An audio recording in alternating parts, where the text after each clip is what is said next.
এই সিজনে বাজারে প্রচুর টমেটো পাওয়া যায়। টমেটোর সরবরাহ ভালো থাকায় দামটা অনেক কম হয়। যারা টমেটো খেতে পছন্দ করে তারা আমার মতন ফ্রোজেন করে রাখবেন। আজ বর বাজারে গিয়ে 3-4 কেজির মতন টমেটো নিয়ে এসেছে, আর আমি 2 কেজির মতন টমেটো কেটে ভাপ দিয়ে ফ্রোজেন করে রেখেছি।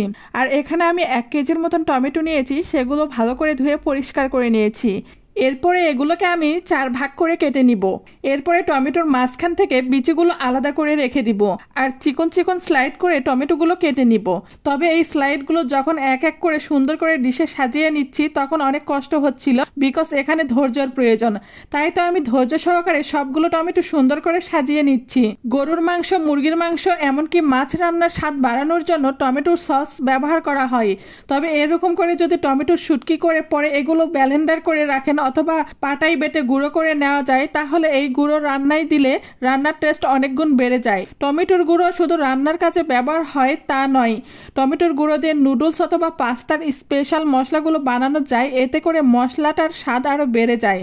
টমেটোর গুঁড়ো দিয়ে আমি চাটনিও বানিয়ে রাখি। টক বড়ই, মিষ্টি বড়ই অথবা আলুর চিপসের ওপর ছিটিয়ে দিয়ে খেতে খুবই মজা লাগে।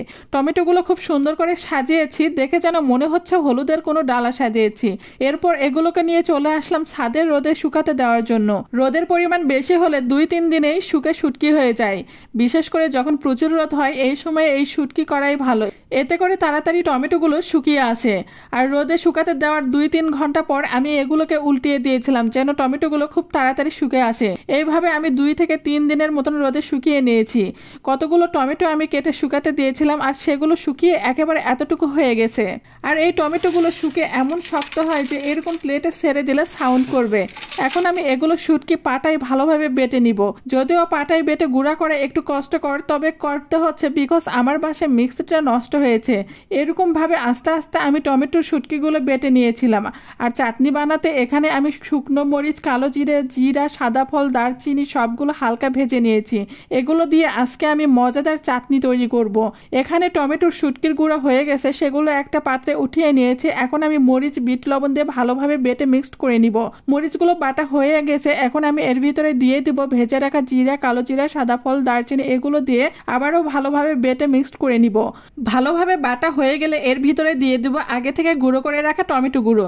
এ পর্যায়ে সবগুলো মশলা ভালোভাবে মিক্সড করে নিব।